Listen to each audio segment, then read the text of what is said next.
Quand j'étais jeune, je croyais que, avec la bonne volonté, petit à petit, beaucoup de philosophie, les conseils de grands bonhommes, j'allais peut-être participer à un monde meilleur. J'ai eu un père formidable. Il était correct, honnête, un peu timide, disons réservé. C'est pas quelqu'un qui voulait se mettre en avant. Il y avait beaucoup de retenue, de sagesse en lui. Il n'était pas parfait, mais pour moi c'était l'homme parfait. Plus tard, j'ai essayé de rencontrer des gens parfaits, des gens qui pourraient améliorer le monde, parce que c'est avec des gens parfaits, pas tout à fait parfaits, mais disons de bonne volonté, que on peut faire quelque chose. Malheureusement, j'en ai rencontré quelques-uns. Je peux les compter sur les doigts de ma main. Je me souviens, j'ai rencontré un bédouin formidable qui m'a accueilli, moi et mes amis, en plein désert, qui a rien demandé en retour. Et quand nous l'avons quitté, il pleurait. Il y avait des larmes aux yeux. C'était un bédouin, un homme du désert. Il était parfait, presque parfait. Des gens, un homme désintéressé, qui a fait un geste de nous inviter. Il voulait nous inviter pour mieux nous connaître, pour connaître des gens de l'Europe, des Européens. J'allais dire des Blancs, mais pas forcément des Blancs.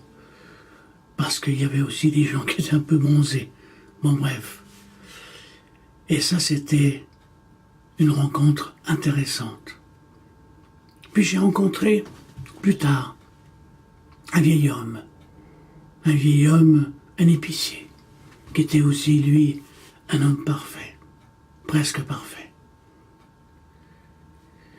Cet homme vendait des produits exotiques, indonésiens, et je cherchais des recettes avec ma première femme. Et cet homme m'a dit, écoutez, je vous prête ce bouquin, prenez-le, puis vous me le rendrez quand vous aurez fini de copier les recettes. Il ne me connaissait pas, c'était la première fois. Il a eu confiance en moi. Il était doux, son visage était doux, on voyait, il y avait de l'amour en lui. Il a prêté ce livre en me faisant confiance. Moi, l'inconnu, quelqu'un qui ne me connaissait pas. En quelque sorte, peut-être il avait lu en moi. Il savait que j'allais retourner ce fameux livre et que j'allais retourner le voir. C'était un homme parfait. Ça se sent, les hommes parfaits, presque parfaits. Et puis, je ne sais pas. Finalement, j'en ai rencontré que, dans ma vie, que 3. 3. J'ai dit, je peux les compter, oui, c'est vrai, je peux les compter dans les doigts de ma main. Et qui d'autre? Des hommes parfaits. À part mon père, ce bédouin et cet épicier, je n'ai rencontré personne, ni prêtre, ni pasteur, qui m'ont donné vraiment qu'à travers eux j'ai senti la pureté de la vie, la pureté de l'homme pur. Et alors je me suis dit, mais comment vivre dans ce monde? Mes amis, j'ai des amis, peut-être en particulier particulièrement un, mais il est loin d'être parfait.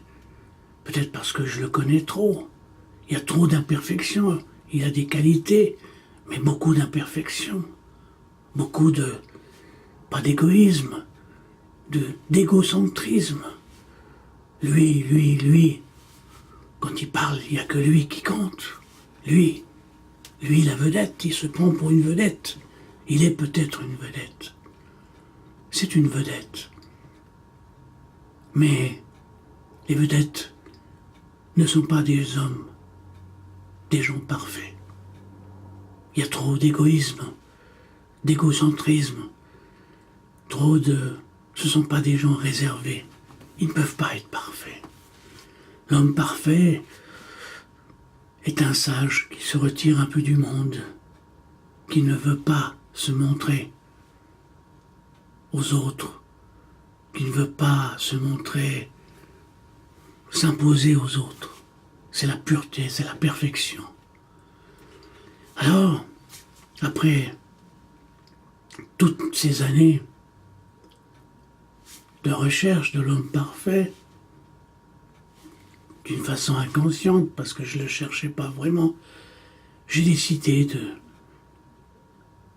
d'analyser le monde, bien que je ne cesse de l'analyser, de l'observer, de faire des films, d'écrire, de décrire et d'essayer de comprendre le monde.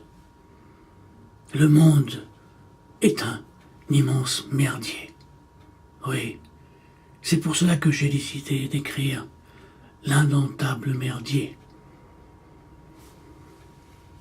Un merdier duquel on ne peut pas s'en échapper.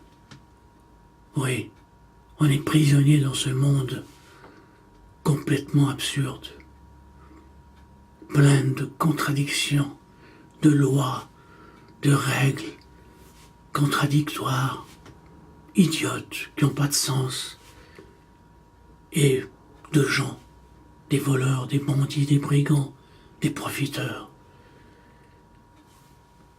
des gens qui sont loin d'être parfaits. Alors, j'essaye de voir si, au fond de moi-même, il reste encore un peu de pureté. Et c'est pour cela que j'ai décidé de décrire le monde que je regarde, que j'observe. Car à travers lui, il y a un peu de moi. C'est normal, je fais partie du monde. Mais y a-t-il un peu de perfection quelque part dans le monde? Merci.